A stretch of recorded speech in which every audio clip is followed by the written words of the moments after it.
What's up, everybody? It's Joe from Complex. We're in Memphis at Bad Timing with the University of Memphis basketball coach and NBA legend, Penny Hardaway. Welcome to Memphis. Thanks so much, man. Going to do some sneaker shopping today, get to see what he's feeling, what he's not, and then hopefully he's going to buy some sneakers. I think I will. Let's go.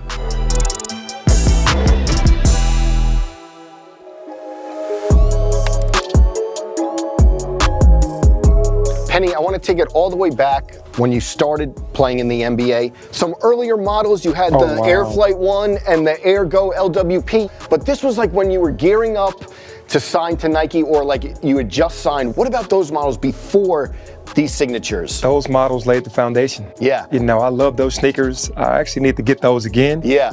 But they laid the foundation for the rest of the series of sneakers. And then, like, did you hear the rumblings of like, I think I'm gonna get a signature? What was like that time like? Because my play started to get better, that it was gonna be a signature shoe, and then when we went to Portland, Oregon to meet, I saw it coming into play, and I was like, wow, I'm actually gonna get my own sneaker. On the way out to Portland, man, I just couldn't believe it. I just kept thanking God for the opportunity. Yeah. My dreams were coming true, because you're actually going to meet with the sneaker guys to design a sneaker just for you with my logo on it. So I was super geeked. And then another thing I love is, like, earlier you were getting these PEs. You had some classics. Do you remember? Absolutely. These Jordan 9 PEs in like the magic colors. So like that was before the signature shoe. Were you just like, hey, I want like Jordan 9s? Were they just funneling them to you or what? Yeah, they were just funneling them to me because, you know, obviously MJ wasn't in the league at the time. And he hadn't made his comeback yet, so I was out there representing him as well. Yeah, and then one shoe, that PE, ended up in like a New York consignment store. Did you keep? Did you keep any of these signed? I did not keep any of those. I didn't, man. That's a mistake on my part. Okay. I didn't keep any of those. Those were sweet though. And then, you know, I want to get to the 1s and 2s. What was it like when like you're holding your first shoe? You went to Portland, you got the design down, and now like the shoe actually was created. What was that like? Yeah, I just remember, man, going, man, this is an unbelievable sneaker, because the one thing that I wanted was to have a sneaker that you can wear on the court and off the court. Yes. You know, I thought that was so important. And when I saw the one, I loved the wing on the side, and it was just sleek. So to me, I was like, man, this is the dope sneaker. Yeah, and then the 2 follows up. You know, some people say like, oh, sophomore slump, that 2 model and everything is tough, but people love the 2 just as much. Yeah, 2, I mean, they did even better, honestly, because, you know, the second sneaker, they let me know that I did something right on the first one for them to want to make a 2. And I wasn't disappointed at all. It was a different style, obviously, because it didn't have the wing, but it was clean. Yeah. And that's all I needed, was it to be clean.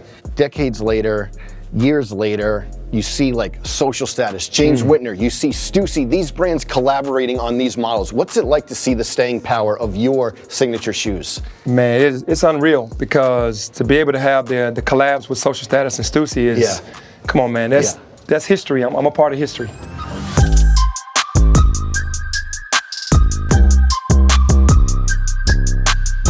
Penny, the story goes, you're with Eric Avar, the designer. He has a bag, and like you peek into the bag and you see the Foamposite. It was supposed to be made for Scottie Pippen, but you saw it, and what happened? I don't know if even like a lot of kids know that story. Yeah, well, you know, they brought a lot of different sneakers. You know, they usually have these makeups, and I saw the sneaker in there, and I was like, what is this? And I was like, this is a Foamposite. I was like, this is dope, I would rock this. And they were like, are you serious? I was like, yes. And then the rest of this. You were like, this is the shoe I want. This is my next shoe. It was so futuristic. It wasn't a 90s shoe to me. It was more in the future type of shoe, and that hadn't been seen before. So I was like, I'll rock these. I know, like, they were fining you because there wasn't enough black. When you took the Sharpie, whose like idea was that? And it came out kind of cool for like a DIY type of design. Yeah, it was our equipment manager, because he was saying, hey man, we don't have, they put black electrical tape, tried to put it in the seams at first. It didn't stay. Oh, okay. So then we did the Sharpie. And then I think we started doing the Sharpie and the tape. So just to let them, you know, not be able to find me in that shoe, because the shoe was blue originally. And then years later, like the penny pack with the Sharpie, Nike made the actual like Sharpie, which was like a nice full circle moment. Another release we got to talk about, you know, I've gotten a lot of shoes over my time in my career, and like, you know, you post on Instagram like, oh, I just got these. There was one shoe that I was threatened over, like, don't leave the Complex office with those, the Galaxy Foamposites. Oh man. The only shoe I've ever gotten threatened over. Talk about those, still a grail, and when those hit, crazy. Man, I just remember the malls and the sneaker shops, the boutiques that were selling those shoes, man, the lines were like ridiculous, and people were actually fighting. Yeah. One guy got killed over the shoes, man. Rest in peace. Seriously, that shoe caused so much havoc. Yeah. for the Galaxy, and I just remember how crazy it was. And then to a little bit of a lesser extent, Supreme did one, and they couldn't release it in stores because it got too crazy. What was it like to see them collab on the Foamposite? No, I love them. I had both pair, and you know they're just that design on them. It's amazing, man, just to be able to do all these collabs with these great companies. Absolutely. We're in Memphis, we've been here for like a day, and like obviously in the city you see all Morant jerseys, and he's a guard who just got his signature shoe right here. What's it like to have so much Memphis roots? You're still in the city, obviously head coach of the University of Memphis. What's it like to see Ja get his shoe and what it's going to do for Nike? Knowing him personally and knowing his story, to see where he's come from, we were just identical paths as far as being from a less fortunate area and then being able to have your own signature sneaker. I'm proud of him, man, because everybody doesn't get an opportunity to do that. And the shoe is sleek and nice. Yes. And you can wear them on the court and off the court, so they did a great job. One thing I love about like your catalog of sneakers, it's like you put them up pound for pound, like 5 for 5, 6 for 6. You're like right up there compared to like all the 90s and 2000s signature lines. Where do you like put yours? You have like such a good group of shoes that lasted the test of time. Yes, it's almost, man, like a versus. Yes, you know exactly. what I mean? And I feel like my sneaker line is as good as anyone's. I respect Mike, that's my guy. Yeah. But I'll put my sneakers up against anybody's sneakers. I love that, like a eight pair versus. Yeah, let's do it. You're putting it up against anyone. Yeah, let's do it. I'll put it up against anyone.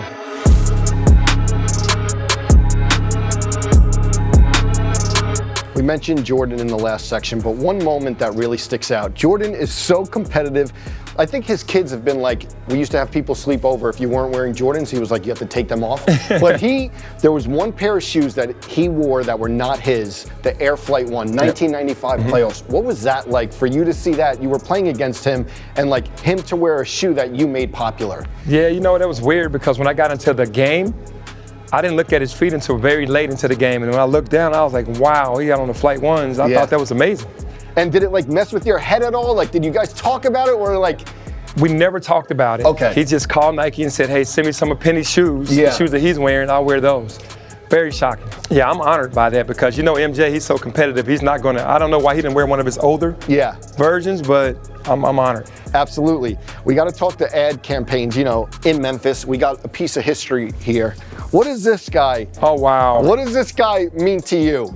Little Penny. Yeah. Little Penny is everything because it's my alter ego. The trash that I wanted to talk, he talked it for me. Such a brilliant campaign, and the story goes that Chris Rock, we'll put Penny right here, little Penny right here. Chris Rock wasn't even the first choice for The Voice. Damon Wayans, Martin Lawrence, and they wanted too much money or something like that? I think it was they were negotiating too much money. They didn't see the vision on a doll. Yeah. And Chris Rock, hey, he did his thing. Absolutely, and we had Chris Rock on the show, and he was like, Lil Penny came at such the right time in my career. He was like, I was off SNL, I was like on the couch just chilling, and then I get this call, do you want to voice this doll for this ad campaign? And he was like, Lil Penny, that whole moment put me back in the game. It put us on another level as well, but it did put him in the game because he did a phenomenal job on the voiceovers. In terms of all the ad campaigns that Nike has done and other brands, where was you put the Little Penny era? Again, I'm putting it at the top. Yeah. Little Penny was comedy, and it was action. So I'll put Little Penny at the top. And now you see you being the head coach of the University of Memphis. What does the team think of your signature line? Are they like? They love my line. Okay. They really do. The Stussies, the social status, collabs, and obviously the foams. They love the foams, and Nike does a great job by sending that to our team as well. Well, talked about everything. Now's the easy part. Browse the shelves, see what we're going to take home. But we may have a little twist on you buying sneakers today. Okay. Let's see.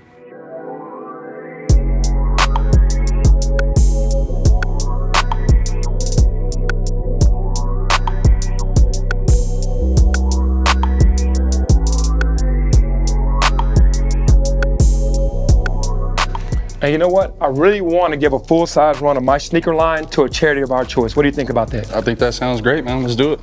Let's do it. Let's do it.